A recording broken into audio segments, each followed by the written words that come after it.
So hello everyone, this is CA CS Divya Agrawal. आज हमारा आखिरी क्लास है बिजनेस कम्युनिकेशन का, ठीक है। लास्ट चैप्टर का आखिरी क्लास, चैप्टर 8 का लास्ट क्लास। और आई होप आप लोगों को, जैसे कि मैंने बोला था कि क्वेश्चन बैंक जो मैंने दिया है वो सॉल्व करना, वो आप कर रहे हो घर पे। और मैंने कितना सारा तो साथ में आपके साथ ही बैठ के सॉल्व किया है, बट फिर भी मैंने बोला था क्लास में सॉल्व करने से कुछ नहीं होगा, घर पे सेल्फ खुद से भी सॉल्व करना बहुत जरूरी है। तो जो फ्यू टॉपिक्स बचे हुए हैं ये करके हम लोग नक्की करते हैं, ठीक है। मर्चेंट बैंकर बोल रहा है, किसको बोलते हैं? यहां तक हम लोगों ने कर लिया था। I am telling you the page number 207 निकालोगे इंस्टीट्यूट के मैट का। इंस्टीट्यूट मतलब आपका आईसीएसआई का इंस्टीट्यूट का मैट, ठीक है। इंस्टीट्यूट आजकल फिजिकल हार्ड कॉपीज नहीं देता है, बट हमारे टाइम इंस्टीट्यूट जो है फिजिकल हार्ड कॉपीज देता था मैट का, बट आप लोगों को हार्ड कॉपी नहीं देता। तो आपको पता है सॉफ्ट कॉपी कहाँ अवेलेबल है? www.icsi.edu में जाओगे, वहां पे अवेलेबल है। CSET में क्लिक करोगे, आप डाउनलोड कर सकते हो मैट को, प्रिंट आउट निकालो मेरे हिसाब से और स्पाइरल बाइंडिंग करवा लो। और अदरवाइज इंस्टीट्यूट में आप एक्स्ट्रा पैसे देकर फिजिकल मैट भी मंगवा सकते हो, ठीक है। जैसे MEPL में वैसी फैसिलिटी ICSI में भी है, ठीक है। तो मर्चेंट बैंकर कौन होता है बताओ? मर्चेंट बैंकर वो बंदा होता है जो बेसिकली क्या करता है ना, ध्यान से सुनना, just give me a moment.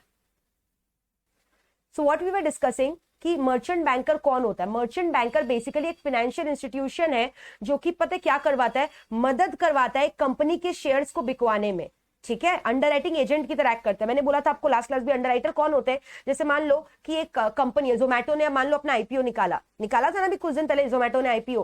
तो अब in that case IPO, you understand, initial public offer. Zomato was converting from private limited company to public limited. You understand public limited company कौन होता है? जो मार्केट से पैसा उठाते हैं अपना शेयर्स इशू करके, कॉमन पब्लिक से पैसा उठाते हैं। तो अब ये कंपनी मान लो नया कोई से जानता नहीं है, सो इन दैट केस कौन इसका शेयर खरीदेगा? तो इन लोग एक एजेंट हायर करते हैं जो कि मदद करवाता है कंपनी को उनकी शेयर्स बिकवाने में, और ये एजेंट को हम लोग बोलते हैं मर्चेंट बैंकर, जो कंपनी को हेल्प करता है फॉर्मेलिटीज कंप्लाई करने में। मान लो एक प्राइवेट लिमिटेड कंपनी पब्लिक में कन्वर्ट हो रहा है, तो बहुत सारे फॉर्मेलिटीज होते हैं, प्रोस्पेक्टस फाइल करना पड़ता है, तो ये सब चीज करवाने में हेल्प करवाता है मर्चेंट बैंकर। या मान लो एक कंपनी कोई मर्जर कर रहा है, कोई दूसरे कंपनी को अक्वायर कर रहा है, लाइक मान लो जैसे फॉर एग्जाम्पल मान लो कुछ ही दिन पहले वॉलमार्ट ने जो है फ्लिपकार्ट में स्टेक एक्वायर किया, तो आप इसमें क्या है, मर्चेंट बैंकर का हेल्प लिया, वो सारा लीगल फॉर्मेलिटी ये सब कंप्लाई करने में हेल्प करता है, ठीक है। और कितनी बार मर्चेंट बैंकिंग में ना क्या होता है, जो वो शेयर्स खरीदते हैं ना, कितनी बार वो अपने पर्पस के लिए भी खरीद लेते हैं, खुद इन्वेस्टमेंट के लिए शॉर्टर पीरियड ऑफ टाइम, लेकिन फिर उसको बेच देते हैं। कभी भी वो लॉन्ग टर्म इन्वेस्टर नहीं होते। तो बेसिकली मर्चेंट बैंकर वो होते हैं जो कंपनियां को मदद करते हैं शेयर्स बिकवाने में उनका, और दूसरा अगर उनको कन्वर्ट होना है पब्लिक कंपनी में तो सारे लीगल फॉर्मेलिटीज को कंप्लाई करने में हेल्प करते हैं, ठीक है। मर्जर एंड एक्विजिशन में एडवाइस देते हैं कि इस कंपनी के संग मर्जर करना चाहिए कि नहीं करना चाहिए, इस कंपनी को एक्वायर करना चाहिए कि नहीं करना चाहिए, कंपनी बहुत वीक है इसको नहीं एक्वायर करना। That is called merchant banking. So basically लोग अंडरराइटिंग का फंक्शंस परफॉर्म कर रहे हैं, एडवाइजरी एक्टिविटीज दे रहे हैं। मर्जर, यू अंडरस्टैंड ना, ए लिमिटेड चाह रहा है कि बी लिमिटेड को एक्वायर करे, तो एडवाइस ले रहा है मर्चेंट बैंकर से, ठीक है। तो यही हो गया मर्चेंट बैंकर, क्लियर है। मेमोरेंडम ऑफ एसोसिएशन क्या होता है? अगर मुझे ये बताना पड़े तो आपको भी शर्म आना चाहिए। You know what is memorandum of association? जब कंपनी नया नया खुलता है तो उसको article of association, memorandum of association file करना पड़ता है। MOA में अलग अलग क्लॉजेस होते हैं, ऑब्जेक्ट क्लॉज, नेम क्लॉज, सब इनको फाइल करना पड़ता है रजिस्टर ऑफ द कंपनी के संग, है कि नहीं? तो यही हो गया मेरा मेमोरेंडम ऑफ एसोसिएशन। उसमें ऑथोराइज शेयर कैपिटल कितना है, कैपिटल क्लॉज होता है, ऑब्जेक्ट क्लॉज होता है जिसमें कंपनी को ऑब्जेक्टिव्स लिखा हुआ रहेगा, तो वो हो गया MOA। और आर्टिकल्स में क्या लिखा रहता है, कंपनी का जो डे टू डे मैनेजमेंट का इंटरनल पॉलिसी है उसके डिटेल्स लिखे हुए रहते हैं AO में, आर्टिकल ऑफ एसोसिएशन। दोनों फाइल करना पड़ता है कंपनी को, किसके संग? ROC के संग, रजिस्टर ऑफ कंपनी। चाहे एक प्राइवेट लिमिटेड कंपनी हो चाहे पब्लिक लिमिटेड हो, दोनों को ही ये दोनों फाइल करना पड़ता है ROC के संग। लेकिन अगर एक पब्लिक कंपनी है तो उसको एक्स्ट्रा प्रोस्पेक्टस भी फाइल करना पड़ता है, because prospectus is like an invitation to the common public to come and subscribe for the shares, ठीक है, of the public limited company. अब मर्जर क्या होता है? अभी जस्ट नो मैंने आपको एग्जाम्पल दिया मर्जर का। फॉर एग्जाम्पल जैसे मैंने बोला ना, अभी कुछ ही दिन पहले वॉलमार्ट ने मर्ज किया किसके संग? फ्लिपकार्ट, एक बहुत बड़ा ई कॉमर्स कंपनी, ठीक है। बिनी बंसल, सचिन बंसल का नाम सुना होगा, जो फ्लिपकार्ट को चलाते थे, को फाउंडर्स ऑफ फ्लिपकार्ट। तो वॉलमार्ट ने उससे मर्ज किया, अक्वायर कर लिया उसको। सो that is called merger, acquire करना। तो मर्जर में एक एक्विजिशन कंपनी होता है, एक टारगेट कंपनी होता है। लाइक वॉलमार्ट हो गया एक्वायरिंग कंपनी और फ्लिपकार्ट हो गया टारगेट कंपनी जिसको एक्वायर किया, तो इसको हम लोग बोलते हैं मर्जर। या फिर आप बोलो दो इक्वली स्ट्रॉन्ग कंपनी भी एक दूसरे से मर्ज कर सकता है, जैसे A limited plus B limited merge होकर नया कंपनी खोल लिया AB लिमिटेड, ठीक है। तो मर्जर दो टाइप का होता है, एक merger by amalgamation, merger by absorption. Absorption में क्या हो रहा है, जैसे वॉलमार्ट ने फ्लिपकार्ट को एक्वायर करके नई कंपनी नहीं खोली, कंपनी का नाम वॉलमार्ट ही रह गया, लेकिन ए और बी में नया कंपनी खुल गया, एबी लिमिटेड, समझ में आ रहा है? So that is without absorption. So merger can be with absorption और विदाउट अब्जॉर्प्शन. तो ये हो गया हम लोग का मर्जर का मतलब. मर्जर मतलब दो एंटरप्राइज जब एक दूसरे से कंबाइन कर रहे हैं. क्यों कर रहे हैं? कुछ फायदा हो रहा है, सिनर्जीज मिल रहा है. सिनर्जीज, यू अंडरस्टैंड, बेनिफिट मिल रहा है. ये जनरली बड़े बड़े फार्मास्यूटिकल कंपनी करते हैं, क्योंकि मेडिसिन सेक्टर में ना बहुत ज्यादा कॉस्ट लगता है रिसर्च एंड डेवलपमेंट का. तो एक फार्मास्यूटिकल कंपनी बियर नहीं कर सकता, तो इसलिए लोग मर्ज कर लेते हैं. दो तीन कंपनी मिलकर करेगा तो कॉस्टिंग कम लगेगा ना, और अच्छा मेडिसिन बन जाएगा कम दाम में. तो that is an example of merger. अब मिनिमम सब्सक्रिप्शन क्या होता है? You know that what is minimum subscription. जैसे मान लो जोमैटो ने अभी आईपीओ लेकर आया, तो जोमैटो ने क्या बोला, एप्लीकेशन मनी देना, सब्सक्राइब करना, तो लोगों ने उनका शेयर्स को सब्सक्राइब किया.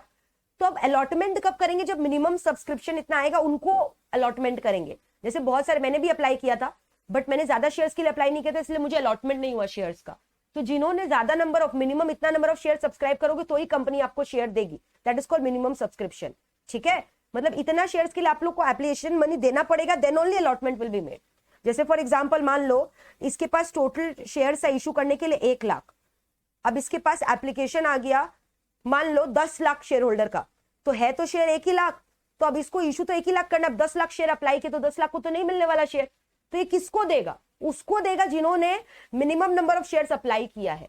ठीक है, फॉर एग्जांपल जोमेटो ने बोल दिया था कि मिनिमम आपको मेरे 10,000 शेयर्स को अप्लाई करना पड़ेगा, तो जिन्होंने 10,000 शेयर्स को अप्लाई किया उन्हें ही खाली अलॉटमेंट दिया गया. तो मिनिमम सब्सक्रिप्शन उसको बोलते हैं जिसके लिए मिनिमम एप्लीकेशन मनी मिला है for allotment of the shares which will be decided by the company. अब मोनोपोली क्या होता है? ये तो इकोनॉमिक्स में पढ़ाया है मैम आपने, भर भर के फीचर्स कराया ना रेवेन्यू में हम लोगों ने. Single seller, large number of buyer, price discrimination practice कर सकता है, फुल कंट्रोल होता है इसका मार्केट के ऊपर, no free entry, no free exit, goods are homogeneous, no close substitute. ठीक है, तो ये हो गया मोनोपोली. अब मोरेटोरियम पीरियड क्या होता है? मोरेटोरियम का मतलब क्या होता है? फॉर एग्जाम्पल मान लो कि कोई नेशनल क्राइसिस आ गया है, कोई अर्थक्वेक आ गया है. ठीक है, सो इन दैट केस क्या होगा ना, गवर्नमेंट का अगर आप डेट खरीद रखे हो तो कुछ टाइम के लिए गवर्नमेंट आपका डेट का रीपेमेंट नहीं करेगा, फ्रीज कर देगा. मान लो आपका मैच्योरिटी पीरियड आ रहा है, लेकिन अभी स्टेट जो है that is in a situation of emergency, natural crisis, तो गवर्नमेंट सारा पैसा अभी आपके रिहैबिलिटेशन के लिए लगा रखा है. तो अगर आप गवर्नमेंट डेट सब्सक्राइब भी कर रखे हो तो आपको पेमेंट नहीं मिलने वाला, तो फ्रीज हो जाएगा. कुछ दिन तक आपको पेमेंट नहीं मिलेगा डेट का जो कि गवर्नमेंट ने आपसे लिया है. Why? Because there is an emergency. ठीक है, अब मॉर्गेज क्या होता है? जैसे फॉर एग्जांपल मैंने ना क्या किया, एक घर पसंद करके आया, अब घर के प्रॉपर्टी के अगेंस्ट मुझे लोन लेना है, तो मैं बैंक के पास गई, बैंक ने बोला ठीक है आपको लोन मिल जाएगा लेकिन प्रॉपर्टी का पेपर्स मेरे पास रखवा दो. यानी मेरा जो प्रॉपर्टी है, मैंने लोन तो ले लिया लेकिन अपना प्रॉपर्टी गिरवी रखवा दिया. तो जब आप कोई सामान गिरवी रखवा के लोन लेते हो ताकि बैंक होल्डर को सिक्योरिटी रखिए, बंदा अगर डिफॉल्ट करेगा तो इसका प्रॉपर्टी हमारे पास है, इसका प्रॉपर्टी हम सीज कर लेंगे, देंगे नहीं. सो that is called mortgage, a charge which is created. ठीक है, in return of the loan. Very easy. NABARD already मैंने आपको पढ़ाया, NABARD national bank for agriculture and rural development, it is apex bank for agricultural credit. Economics में पढ़ा है macro में भर भर के, है ना. एग्रीकल्चरल क्रेडिट लेना है फार्मर्स लोग को, तो एपेक्स बैंक कौन सा है? नबार्ड. और नबार्ड बल्कि रीफाइनेंस किसको करता है? आरआरबी इसको भी करता है, regional rural bank etcetera. So NABARD is apex bank, है ना. फुल फॉर्म आता है national bank for agriculture and rural development. अब नेस्डैक क्या है? National association of security dealer automated quotation. Nasdaq बोलते हैं ना, नेस्डैक में सेंसेक्स में इतना शेयर्स का कोटिंग हुआ है, बोलते हैं ना. नेस्डैक के बारे में सुने होंगे, शेयर मार्केट से रिलेटेड है. नेस्डैक मतलब क्या हुआ कि कितना आपका शेयर्स का जो है वैल्यू है, स्टॉक एक्सचेंज का नाम है. Nasdaq is nothing but stock exchange. वहां पे क्या होता है? सेंसेक्स का भाव दिखाया जाता है. So it is basically an American stock exchange. National Nasdaq is an, Nasdaq जो मार्केट है वो अमेरिकन स्टॉक एक्सचेंज जो न्यूयॉर्क सिटी में है. समझ में आया? तो यहाँ पे क्या होता है? शेयर्स का ट्रेडिंग होता है, दैट्स इट. तो वहां पे ले लो नेस्डैक के पास, it is a American stock exchange. Nasdaq American stock exchange है, जैसे इंडियन का स्टॉक एक्सचेंज होता है वैसे अमेरिकन स्टॉक एक्सचेंज है, जहां अमेरिकन शेयर्स की ट्रेडिंग होती है. अमेरिकन कंपनीज जो शेयर्स इशू किए उनकी ट्रेडिंग होती है. नेस्डैक फुल फॉर्म दिया नेस्डैक का, है ना. क्लियर है? नेगोशिएबल इंस्ट्रूमेंट क्या होता है? अब ये बताना पड़ेगा नेगोशिएबल इंस्ट्रूमेंट क्या होता है. चेक जो ट्रांसफर कर सकते हो, चेक्स हो गया, bank note, bills of exchange, treasury bill, है ना. ये सब क्या हो गया? नेगोशिएबल इंस्ट्रूमेंट, जो आप एक से दूसरे जन को ट्रांसफर कर सकते हो सिंपली बाय डिलीवरी. ठीक है, that is called negotiable instrument, जिससे चेक ट्रांसफर हो सकता है. क्लियर है? So that is called example of negotiable instrument, NI, cheques, bank note, treasury bill. शायद आपका लॉ में भी है NI act, okay, so that is called negotiable instrument. नहीं भी है तो कोई दिक्कत नहीं है। नेट प्रॉफिट क्या होता है? Now you want to really make you understand what is net profit. PL account बनाया है, जो बचता है वो क्या हो गया? Net profit. हम लोग क्या क्या रिकॉर्ड करते हैं? ओपनिंग स्टॉक, परचेजेस, बगल में फिर क्या लिखते हैं बताओ? Closing stock. ग्रॉस प्रॉफिट आता है, ग्रॉस प्रॉफिट से सारे एक्सपेंसेस को डिडक्ट करते हैं, salary, wages paid etcetera, commission paid, depreciation, operating expenses को डिडक्ट कर जो बचता है वो हो गया नेट प्रॉफिट, है ना। लेकिन net profit is a profit of the company before distribution of dividend. अभी तक शेयर होल्डर को डिविडेंड नहीं बांटा है, डिविडेंड बांटने को बोलते हैं एप्रोप्रिएशन ऑफ प्रॉफिट, है ना। अब ये जो नेट प्रॉफिट बचा, ये हम लोग क्या करते हैं? या तो शेयर होल्डर्स को दे देते हैं डिविडेंड के फॉर्म में, या रिटेन करके रखते हैं रिटेन अर्निंग के फॉर्म में। कंपनी का नेट वर्थ क्या होता है? वेरी सिंपल, कंपनी का total asset minus outside liability, external liability. लिख लो formula, total asset minus outside liability. Outside liability बोले तो क्रेडिटर, जिनको ओनर्स नहीं बोला जाता, बैंक ओडी, है ना, debenture holder, they are the outside liability. तो net worth is nothing but equity share capital, paid up equity share capital plus reserves and surplus. Paid up equity plus reserves and surplus is net worth. या बोल लो total asset में से आप external liability को minus कर दो तो क्या बचेगा बैलेंस शीट में? इक्विटी और रिजर्व्स ही तो बचेगा। जैसे देखो ये T form of balance sheet देखो, पुराने फॉर्म को, यहाँ पे हम लोग क्या लिखते हैं? टोटल एसेट्स लिखते हैं, और यहाँ पे लायबिलिटी में क्या लिखते हैं? डिबेंचर्स लिखते हैं, लोन्स लिखते हैं, क्रेडिटर्स लिखते हैं, और यहाँ पे क्या लिखते हैं? इक्विटी और रिजर्व्स एंड सरप्लस। तो मैंने क्या बोला? टोटल एसेट्स जितना आया उसमें से खाली इसको लेस करोगे तो क्या बचेगा? यही बचेगा ना, इक्विटी प्लस रिजर्व्स। तो इक्विटी प्लस रिजर्व्स को ही हम लोग नेटवर्थ बोलते हैं। तो या तो आप डायरेक्टली इक्विटी प्लस रिजर्व्स बोल लो, या आप बोल लो total asset minus debenture minus loan minus creditor, which is basically your outside liability, external liability. They are not the owners but equity are the owners of the company. So you can write it down, you can show this balance sheet.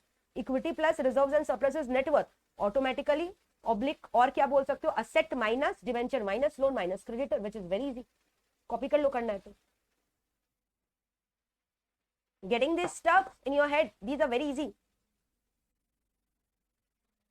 ये वाला chapter बस आपको एक बार सुनना है कान खोल के, बस एक बार लाइफ टाइम, और उसके बाद आपको याद रहेगा, क्योंकि रट्टा तो नहीं मारना है, डेफिनेशन तो नहीं आएगा एग्जाम में लिखने, एमसीक्यू आएंगे।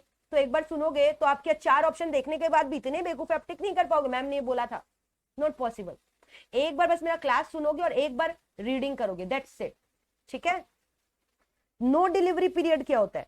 नो डिलीवरी पीरियड का मतलब हुआ द टाइम जब रजिस्टर ऑफ शेयर होल्डर को क्लोज किया जाता है, वहां पे कोई नया आदमी शेयर्स नहीं खरीद सकता कंपनी का, उसको हम लोग बोलते हैं नॉन डिलीवरी पीरियड। ये जनरली कब होता है? जब कंपनी डिविडेंड डिक्लेयर करता है या फिर राइट इशू करता है, तब।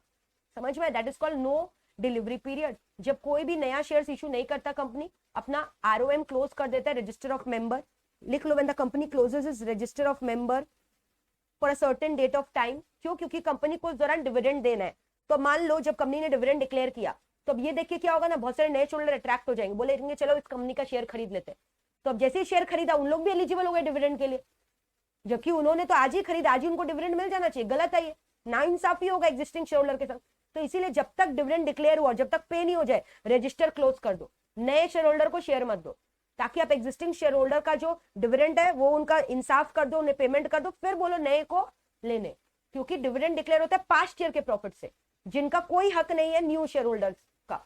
न्यू शेयर होल्डर का कोई हक नहीं होता, उन्होंने तो आज शेयर होल्डर बनाए, वो भी लालच में आके, क्योंकि कंपनी डिविडेंड दे रहा है। तो इसलिए कंफ्यूजन अवॉइड करने के लिए, ठीक है।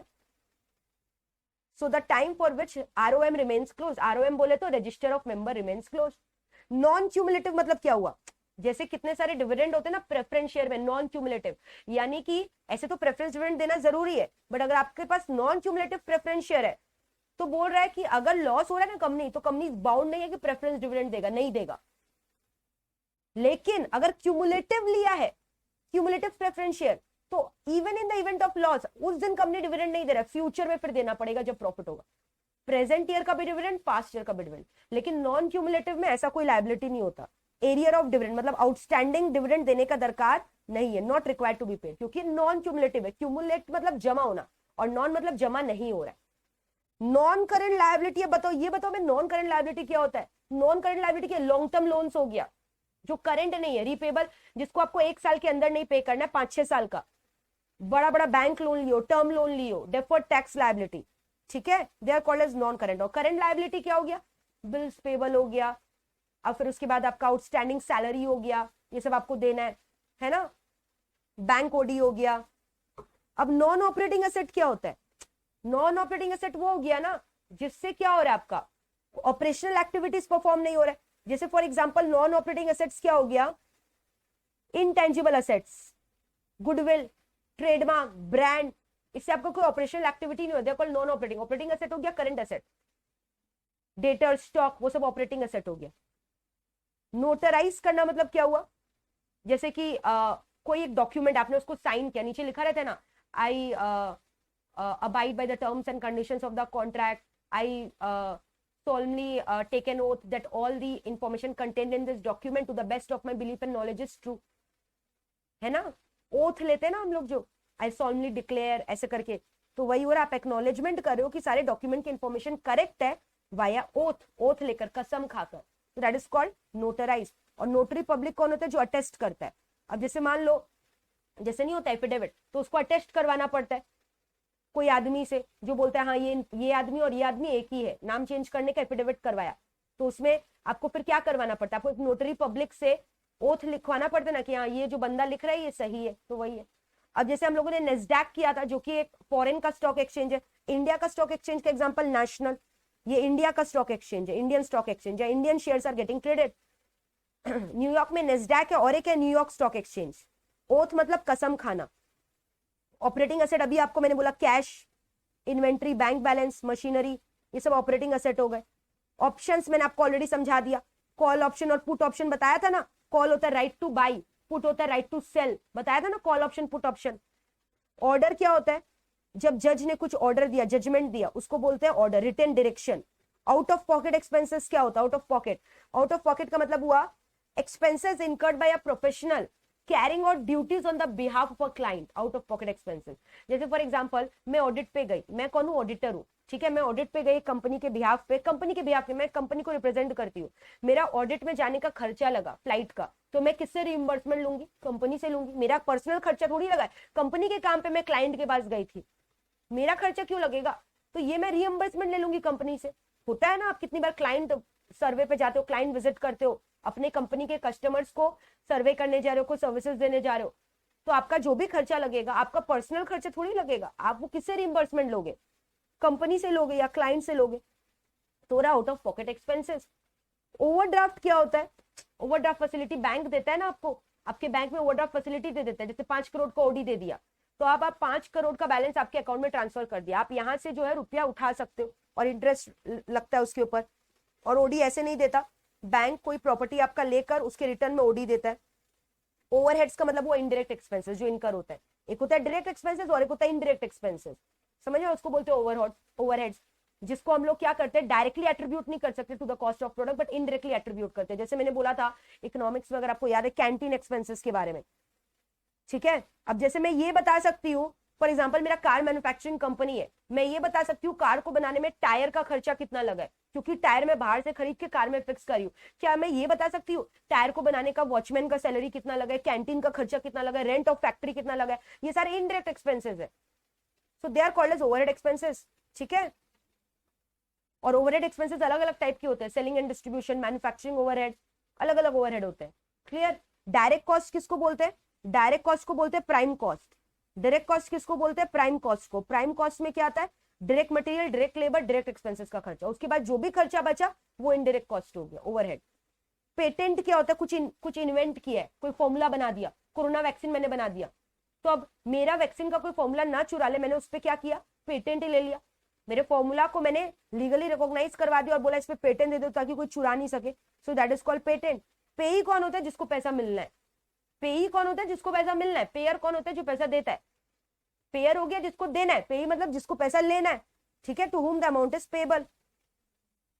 पे इन स्लिप आपको पता है, जब आप चेक जो रहता है, आप कैश डिपॉजिट करने जाते हो बैंक में या चेक देने जाते हो, तो लोग बोलते हैं ना बैंक वाले पे स्लिप भर दो, पे स्लिप भर दो, तो वो हो गया पे इन स्लिप। अच्छा, कुछ बच्चे मुझसे पूछ रहे कॉपीराइट और पेटेंट का डिफरेंस क्या है? कॉपीराइट होता है आर्टिस्टिक स्किल के काम पे, जैसे मान लो मैंने कोई गाना बनाया, जैसे बड़े बड़े म्यूजिशियंस होते हैं, कोई नया म्यूजिक इन्वेंट किया, डिस्कवर किया, तो म्यूजिक या फिर आपका आर्टिस्टिक स्किल का जो काम है उस पर कॉपीराइट होता है, ठीक है। लेकिन पेटेंट होता है इन्वेंशन के ऊपर। डिफरेंस समझे? परजुरी क्या होता है? जब आप कोई गलत स्टेटमेंट बना रहे हो, आप कसम खा रहे हो लेकिन आप झूठी कसम खा रहे हो, दैट इज कॉल्ड परजुरी। परक्विजिट मतलब क्या होता है? जैसे आप जब भी एक जगह नौकरी कर रहे हो, तो एक तो आपको होता है कैश सैलरी मिल रहा है, कैश सैलरी के अलावा भी आपको बहुत सारे फायदे मिलते हैं। जैसे मान लो कि कंपनी आपको फ्री में कार सर्विसेज दे रहा है, पिक एंड ड्रॉप सर्विसेज, तो ऑल्दो कैश में सैलरी नहीं दे रहा है बट एक सैलरी का पार्ट ही तो है।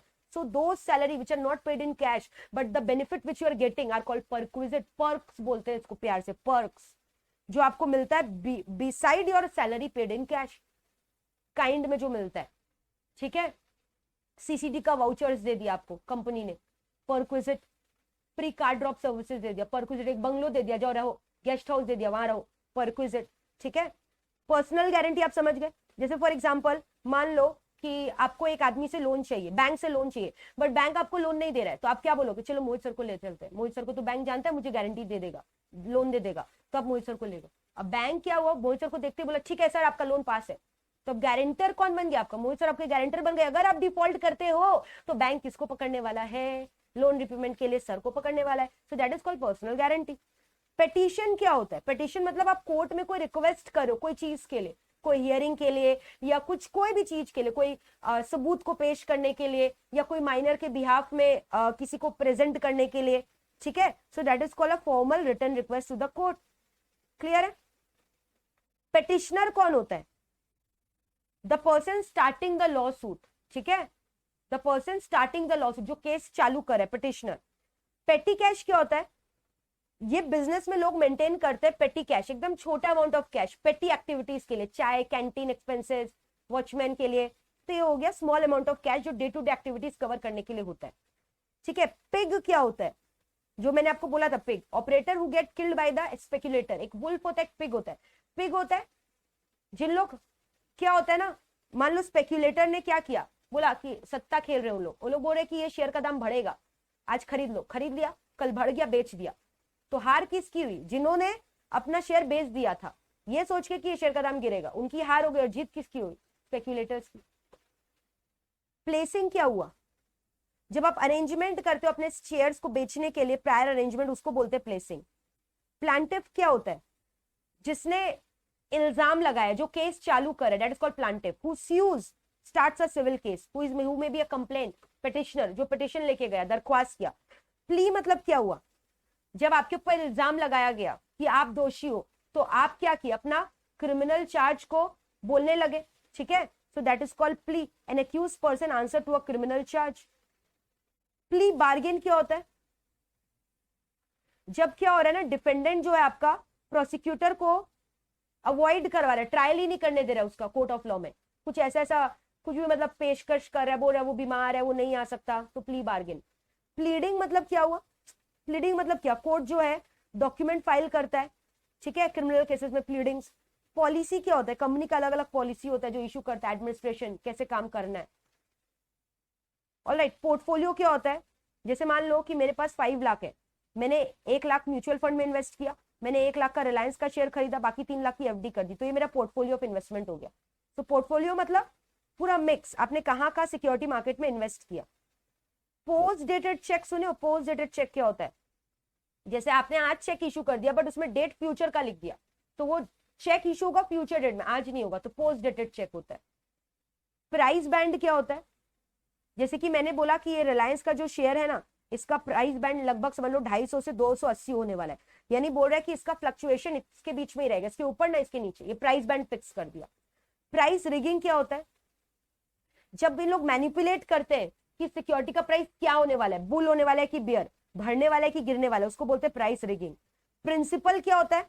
जो लोन का प्रिंसिपल अमाउंट होता है, ये समझाना पड़ेगा, प्रिंसिपल जितना अमाउंट का आपने लोन लिया उसको प्रिंसिपल बोलते हैं। प्रोप्राइटर कौन होता है? जो बिजनेस का ओनर है उसको प्रोप्राइटर बोलते हैं। ठीक है, हाँ, पिटिशनर और डिफेंडेंट सेम ही हो गया ऑलमोस्ट। नहीं, पिटिशनर कौन हुआ? पिटिशनर हुआ जिसने केस इनिशिएट किया, स्यू किया। और डिफेंडेंट कौन हुआ? जिसके ऊपर इल्जाम लगाया गया, है ना, रिस्पोंडेंट।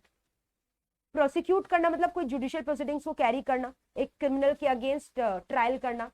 प्रोसिक्यूटर कौन होता है? Represent the state in a criminal case against a dependent. ठीक है, states attorney, prosecutor. Prospectus already मैंने बोला, इट्स लाइक एन डॉक्यूमेंट जो इनवाइट कर रहा है, पब्लिक कंपनी इशू किया है कि आओ मेरे शेयर्स को सब्सक्राइब करो, बताना पड़ेगा ना कि आपका ये शेयर है। जैसे ब्राउचर्स होता है, आप कोई शॉपिंग करने जाते हो तो आप देखते हो उसका ब्राउचर पढ़कर कि कंपनी में ये प्रोडक्ट है, पैम्पलेट होता है। तो वैसे कोई पब्लिक कंपनी जो है वो शेयर इशू करना चाह रहा है तो प्रोस्पेक्टस इशू करता है, जिसमें सारे शेयर्स के दाम, भाव, एप्लीकेशन मनी, अलॉटमेंट मनी सब कुछ लिखे हुए रहते हैं। So it's an window inviting the public to come and subscribe for the share. Proxy कौन होता है? अब प्रॉक्सी क्या होता है, जैसे क्या होता है ना, मीटिंग्स होता है, शेयर होल्डर मीटिंग। तो अब मीटिंग में सपोज करो मैं एक शेयर होल्डर रिलायंस की, बट मैं मीटिंग में जा नहीं सक रही हूँ और बहुत बड़ा डिसीजन लेना है, तो मैंने मेरी जगह अपना प्रॉक्सी भेज दिया, मैंने मेरी जगह मेरी बहन को भेज दिया कि जो तुम मेरी जगह वोट करो। तो ये तभी होगा जब शेयर होल्डर ने ऑथोराइज किया एक बंदे को, ठीक है, उस मीटिंग को अटेंड करने के लिए, तो प्रॉक्सी हो गया। कोरम क्या हो गया? जैसे एक मीटिंग है, मान लो मीटिंग में बोला गया, कोरम का लिमिट होता है, लॉ में दिया हुआ है कितने 1/3 of the total member should be present, ठीक है। तो मान लो शेयर होल्डर्स कंपनी के 100 है, तो क्लियरली बोल दिया गया कि 25% शेयर होल्डर अगर नहीं आएंगे मीटिंग में तो मीटिंग एडजर्न हो जाएगा। तो कोरम मतलब minimum number of members who should be present so that the meeting shall be commence, नहीं तो मीटिंग कैंसिल हो जाएगा। अब मान लो 100 शेयर होल्डर है और पहुंचे खाली 2 ही जन मीटिंग करने, तो मीटिंग नहीं होगा, मीटिंग कैंसिल हो जाएगा, एडजर्न हो जाएगा।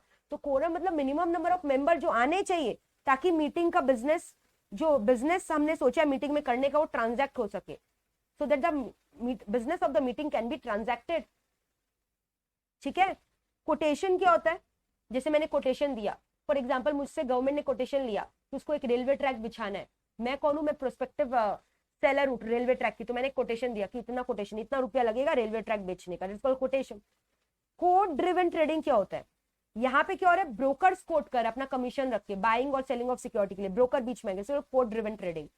जब आप डायरेक्टली करते हो तो नॉर्मल ट्रेडिंग हो, बट ब्रोकर के जरिए करते हो तो कोड ड्रिवन ट्रेडिंग। रिसेशन क्या होता है आपको पता है, जब इकोनॉमी फॉल कर रहा है, सारे वेरिएबल्स गिर रहे हैं, अनएम्प्लॉयमेंट हो रहा है, जैसे बीच में कोरोना में मैसिव अनएम्प्लॉयमेंट हो गया था, लोगों को काम नहीं मिल रहा था, बेरोजगार हो गए थे, लोगों का डिमांड घट गया था, सप्लाई घट गया था, सब चीजों का दाम गिरने लग गया था, इंटरेस्ट रेट फॉल होने लगे, that is called recession. Opposite of boom, opposite of boom, boom में इन्फ्लेशन होता है, रिसेशन में महंगाई की जगह सब चीज सस्ते हो जाता है, अनएम्प्लॉयमेंट हो जाता है, डिमांड सप्लाई खत्म हो जाता है। रिकंसाइल करना मतलब दो बुक्स को मिलाना, मैच करना, जैसे लोग बैंक बुक और पासबुक को मैच करते हैं, दैट इज कॉल्ड रिकंसाइल करना। रिकॉर्ड डेट क्या होता है? जिस दिन कंपनी का रिकॉर्ड क्लोज किया जाता है, जैसे मैंने बोला था ना, क्लोज किया जाता है क्यों? डिविडेंड देने के लिए, राइट इशू करने के लिए, तो वो हो गया रिकॉर्ड डेट। बताया था ना ऊपर में रिकॉर्ड डेट के बारे में, बताया नहीं था कि जैसे डिविडेंड डिक्लेयर करना है तो आरओएम क्लोज रखेंगे कुछ टाइम के लिए ताकि नए शेयरहोल्डर्स लोग आकर क्लेम नहीं कर सके डिविडेंड के ऊपर, तो उसको बोलते हैं रिकॉर्ड डेट, ठीक है। रेमिटेंसेस क्या होता है? जब एक आदमी दूसरे बंदे को रुपया भिजवा रहा है, कुछ भी भिजवा रहा है बाई पोस्ट। रेपो रेट क्या होता है? या ऑलरेडी मैंने आपको पढ़ाया इकोनॉमिक्स में, आपको पता है कमर्शियल बैंक के पास जब रुपया का शॉर्टेज हो जाता है ना, वो बेचारा किससे लोन लेगा? आरबीआई से। आरबीआई उसको लोन देता है, लेकिन आरबीआई फ्री में नहीं देता, बोलता है इंटरेस्ट देना पड़ेगा, तो वो इंटरेस्ट रेट को रेपो बोलते हैं। और कितनी बार पासा उल्टा पलट जाता है, आरबीआई भी लोन ले सकता है कमर्शियल बैंक से, तब कमर्शियल बैंक भी लोग बोलता है हम आपको फ्री में नहीं देंगे, इंटरेस्ट लेंगे, तो उसको बोलते हैं रिवर्स रेपो रेट। तो there are 2 types of rate, repo rate, reverse repo rate, ठीक है। लेकिन repo rate is applicable for short term loan, ये शॉर्ट टर्म लोन के लिए एप्लीकेबल होता है, ये रेट शॉर्ट टर्म लोन 14 दिन तक के लिए, मैक्सिमम 2 वीक्स का लोन। तो बैंक रेट होता है लॉन्ग टर्म लोन के लिए, मैंने बैंक रेट बताया था, bank rate long term loan के लिए होता है। लेकिन ये लोन किसके बीच में हो रहा है? एक कमर्शियल बैंक और आरबीआई के बीच में, है ना। रिजर्व क्या होता है? जैसे बिजनेसेस में भी लोग अपना प्रॉफिट सेट असाइड करके रखते हैं, जो डिविडेंड के फॉर्म में नहीं देखते, जमा करके रखते हैं ताकि फ्यूचर में कोई कॉन्टिजेंसी आए तो मीट कर सके, तो उसको रिजर्व प्राइस बोलते हैं। रिजर्व प्राइस क्या होता है? रिजर्व प्राइस होता है जैसे कि मान लो minimum price set in advance, जैसे मान लो एक पेंटिंग के ऑक्शन में मैं गई, मुझे कोई पेंटिंग बहुत पसंद आया, तो अब ऐसे तो जानबूझ के सब बोली लगाते हैं, ठीक है, तो अब उसमें ना मिनिमम प्राइस फिक्स कर दिया गया, इसके नीचे पेंटिंग नहीं बिकेगा। तो ऐसे मिनिमम प्राइस बोला, ये पेंटिंग का मिनिमम प्राइस 5 लाख तो होगा ही, तो अब जो बोली लगेगी 5 लाख या 5 लाख से ऊपर की बोली लगेगी।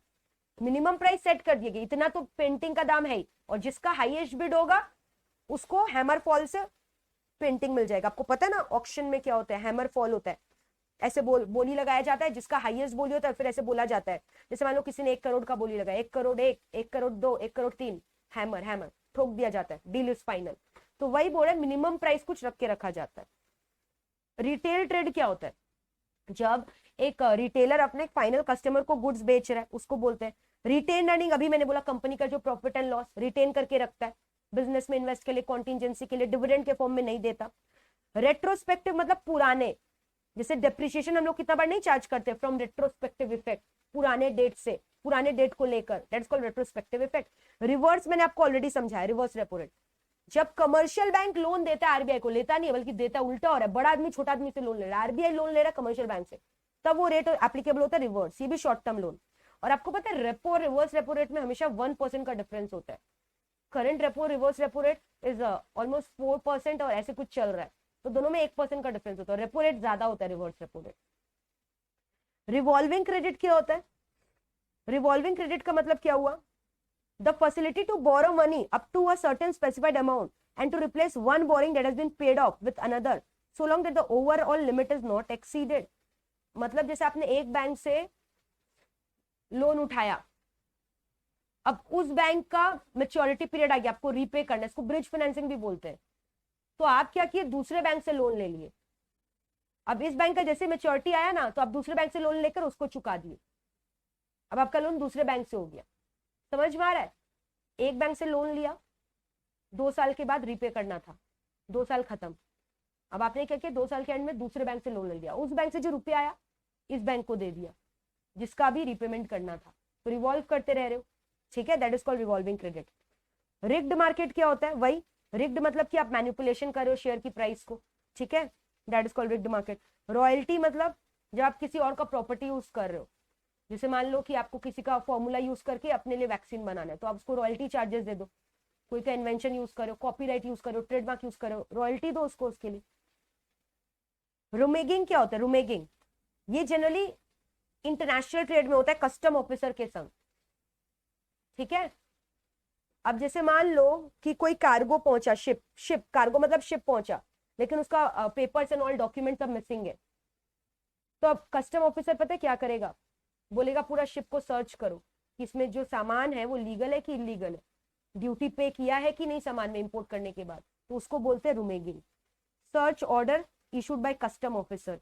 ठीक है, ये देखने के लिए कि कार्गो यानी शिप में जो गुड्स डाला हुआ है उस पर ड्यूटी टैक्स दिया हुआ है कि नहीं दिया, इंपोर्ट ड्यूटी एक्सपोर्ट ड्यूटी दिया है कि नहीं दिया। SAFTA is a full form south Asian free trade area, मतलब साउथ एशियन नेशंस होते हैं ना, जिसमें इंडिया आता है, चाइना आता है, इसमें बोला है फ्री ट्रेडिंग होता है, that is called SAFTA. Salvage value आपको पता है, जो लास्ट वैल्यू बचता है मशीन का सैल्वेज वैल्यू। सैम्पलिंग क्या होता है? जब आप क्या कर रहे हो ना, जैसे एक सर्वे करो कि कस्टमर का डिमांड कितना है, या तो मैंने डिमांड फोरकास्टिंग पढ़ाया था, तो अब आप एक एक कस्टमर से फीडबैक लेना पॉसिबल नहीं है, तो आपने सैंपल कर लिया, एक लोकेलिटी में एक को पूछा, दूसरे लोकेलिटी में 2 को पूछा, और उनके सैंपल के बेसिस में कंक्लूजन निकाल लिया। When conclusion is drawn not on the basis of 100% survey but on the basis of sample survey, that is called sampling. Scam मतलब हुआ फ्रॉडुलेंट एक्टिविटी। आपने हर्षद मेहता का स्कैम के बारे में सुना होगा, इनसाइडर ट्रेडिंग एंड ऑल के बारे में, नीरव मोदी का स्कैम, चंदा कोचर का स्कैम। तो स्कैम मतलब कुछ गलत एक्टिविटी किया है।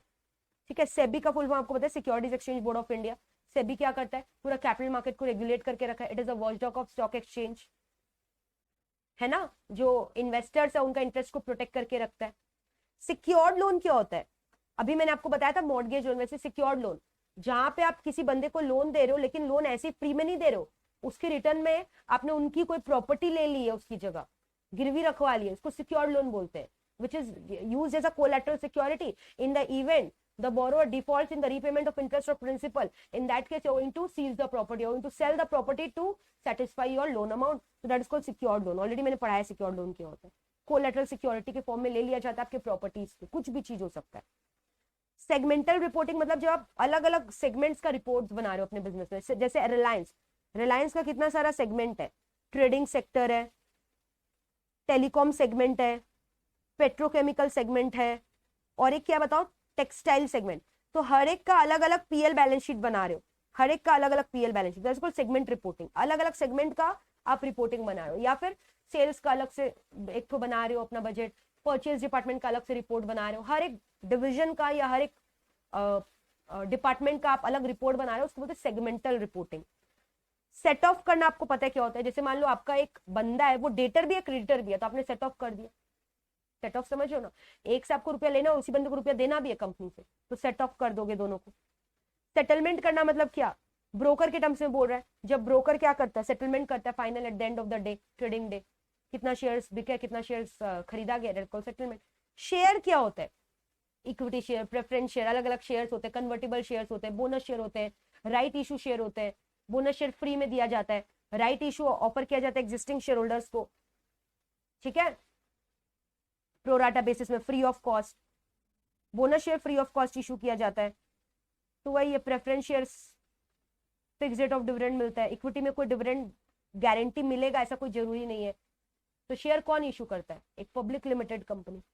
शेयर सर्टिफिकेट क्या होता है, इट इज द प्रूफ कि you are the holder of the share.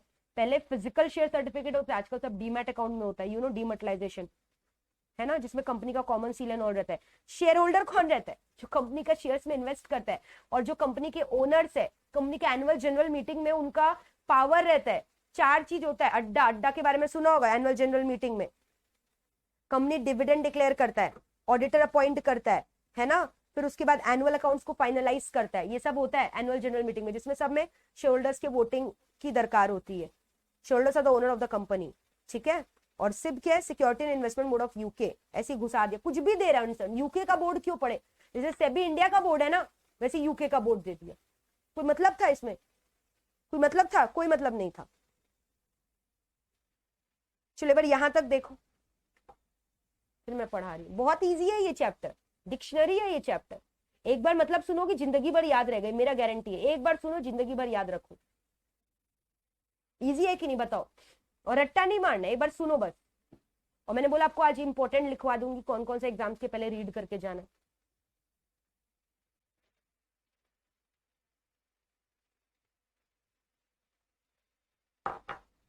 ठीक है ना।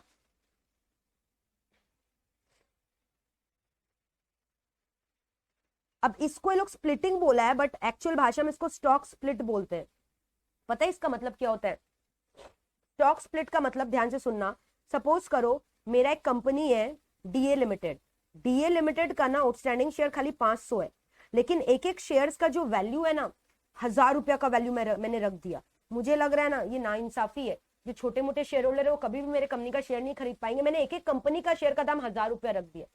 तो मैंने सोचा एक काम करते हैं, इसको स्प्लिट कर देते हैं टू स्मॉलर डेनोमिनेशन। एक एक शेयर का दाम को 1000 की जगह स्प्लिट कर देते हैं 10 रुपया। तो बताओ 1000 रुपया का शेयर को मैंने 10 रुपया में स्प्लिट किया, यानी एक एक शेयर को मैंने 100 शेयर में स्प्लिट कर दिया अल्टीमेटली।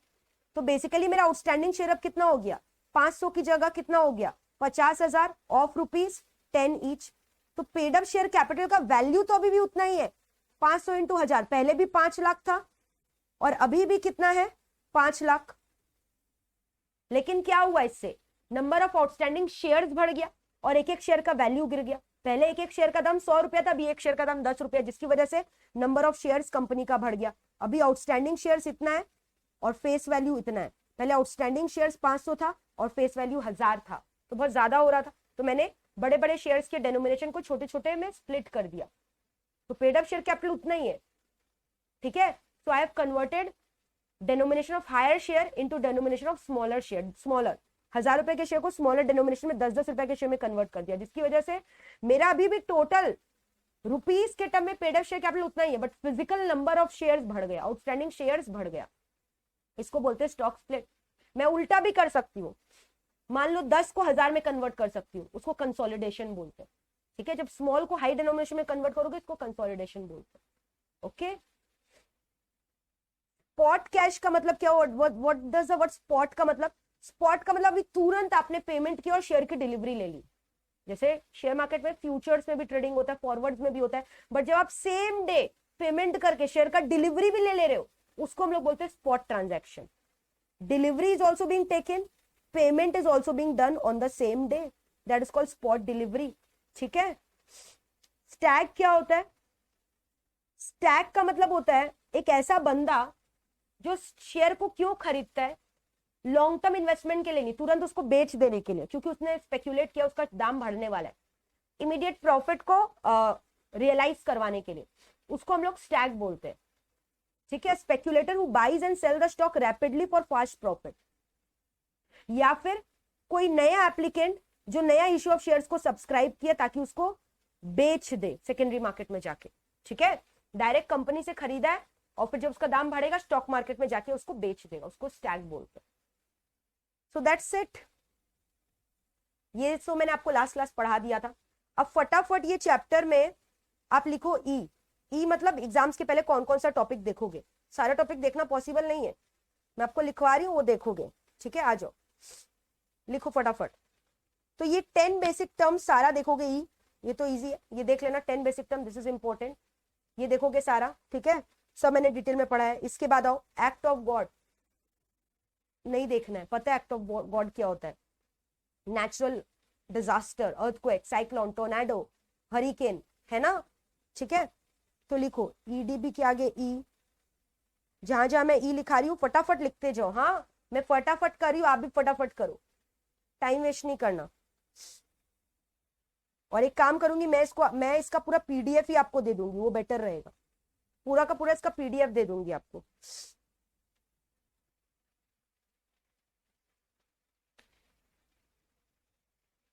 आर्बिट्रेशन पता है ना, out of the court settlement, जब कोर्ट ऑफ लॉ में नहीं जाना है, कोई थर्ड इंडिपेंडेंट पार्टी को बुलाकर सेटलमेंट करवाते हो। ठीक है,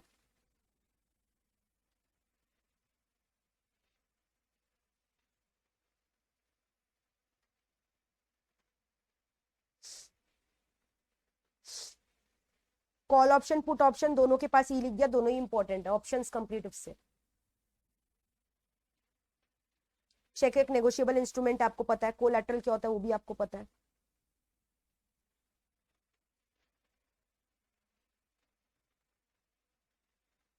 क्रिसिल क्रेडिट रेटिंग एजेंसी का नाम है, क्रिसिल, सब पढ़ाया है मैंने।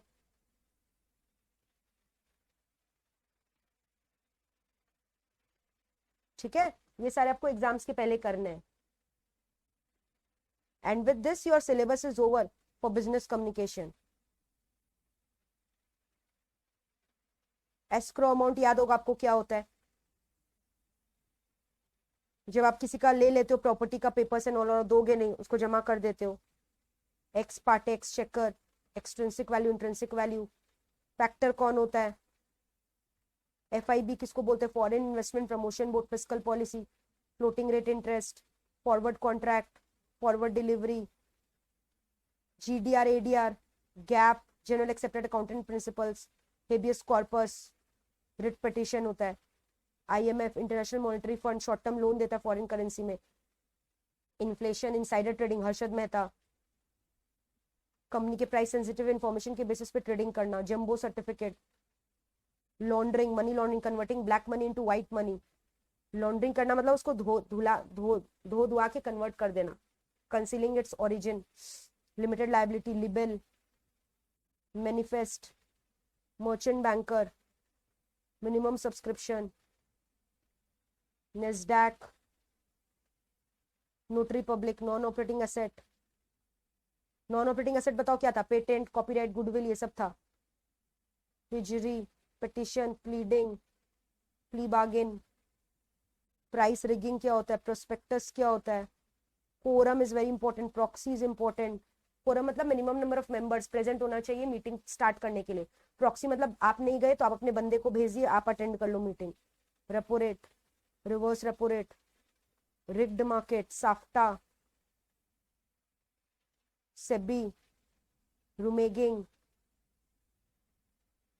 segmental reporting, share certificates, stock split is very important, spot is very important, stock exchange, statutory, testimonial, torts तो वैसे भी आपने कॉन्ट्रैक्ट एक्ट में भी पढ़ा, trespassers, venture capital, zero coupon bond, writ petition, window dressing, that's it. ठीक है,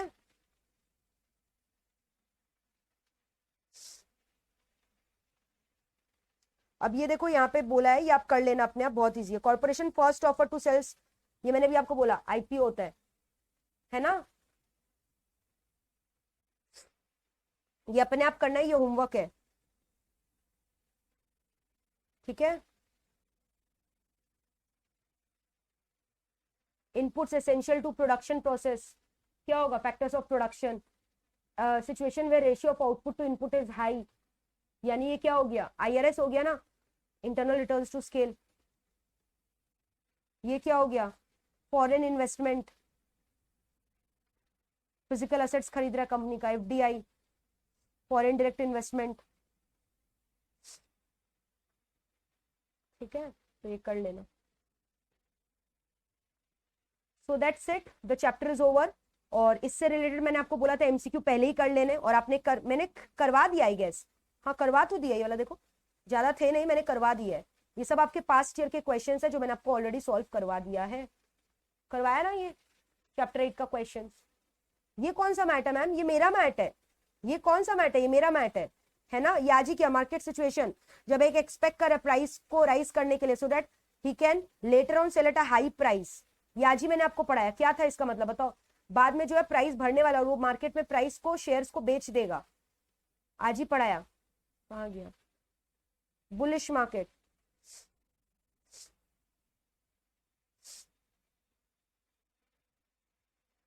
right two by a security option, call security, और सेल को बोलते पुट ऑप्शन, है ना। बिजनेस कॉम्बिनेशन, टू और मोर एंटिटी, कंसोलिडेशन, स्टॉक जो कांस्टेंट डिविडेंड आपको देता है इवन जब इकोनॉमिक डाउनटर्न हो जाए, डिफेंसिव स्टॉक। ठीक है, price at which holder of option can buy or sell the security they hold when the option is executed, तो इसको क्या बोलते हैं, strike price. Call before maturity, इसको क्या बोलते हैं, YTM, yield to maturity. Cash basis में सेल, कैश डिस्काउंट, ये सब किया हुआ already. 4 P's of marketing, 4 P's of marketing क्या होगा बताओ, प्रोडक्ट, प्राइस, प्लेस, प्रमोशन। ठीक है, तो ये सब जो पता है, ये सारे क्वेश्चंस कहां से इंस्टीट्यूट ने दिए हैं, ये सारे क्वेश्चन सोचो आपके एग्जाम्स में आए, बट ये सब आपके इतना बड़ा जो डिक्शनरी दिया उसमें नहीं है। ये सब पता है कहां से उठा के दिया, CA इंस्टीट्यूट के बुक से। CA के में सब्जेक्ट है BCK, उसमें BCK में चैप्टर 6 में ये सारे डेफिनेशन है, आपके बुक में नहीं है। तो ना इंस्टीट्यूट को बस कॉपी करना है। कहां से कॉपी किया, BCK से। मुझे सब क्यों आता, मैंने पढ़ाया वहां पे इसीलिए। ठीक है, इसको प्रीएम्प्टिव प्राइसिंग बोलते हैं। तो ये सब लर्न कर लेना, इंपॉर्टेंट है। हाँ मैंने इसलिए इसका आंसर्स भी दे रखा है आपको सब चीज। फिर इंक्रीज डिक्रीज रेट को कैप बोलते हैं, ये सब कर लेना मार्क। ठीक है, क्लियर है, ये वाला पूरा इंपॉर्टेंट है, प्लीज इसको कर लेना, छोड़ना मत। मैंने सारे आंसर्स यहाँ दे रखे हैं, फिर भी आपको कोई प्रॉब्लम है तो आप मुझसे पूछ सकते हो। All right, so this completes your chapter number 8 of business communication, entirely your full business communication. मैंने आपको जैसे जैसे पढ़ाया, अगर आप चैप्टर वाइज करोगे आपका फुल मार्क्स आना है कम्युनिकेशन में। सबसे पहले आपको करना है चैप्टर जैसे जैसे मैंने पढ़ाया लर्न करो, फिर उसके बाद मेरा क्वेश्चन बैंक सॉल्व करो। पढ़ाया कहां से मैम, ऑल्दो मैंने ये मैथ दिया जिसमें शॉर्ट नोट्स है, बट ये फॉलो मत करो। मैंने जो इंस्टीट्यूट के मैथ से पढ़ाया, ICSI के मैथ से, वही आपको फॉलो करना है। फिर इंस्टीट्यूट के मैथ के पीछे 5-5, 6-6 क्वेश्चन है, वो सॉल्व करना है। फिर मेरा क्वेश्चन बैंक सॉल्व करना है जो मैंने आपको इशू किया। उसके बाद अगर आपको लगे, तब आप स्कैनर देखो, आपको एकदम ईजी लगेगा। आप देखो एक बार स्कैनर, अगर आपको डाउट है आप स्कैनर देखो, मेरा कोई दिक्कत नहीं है। आप देखोगे मैम ने सारा क्वेश्चन ऑलरेडी करवा दिए। माई math is covering all the question that has come in the past year term.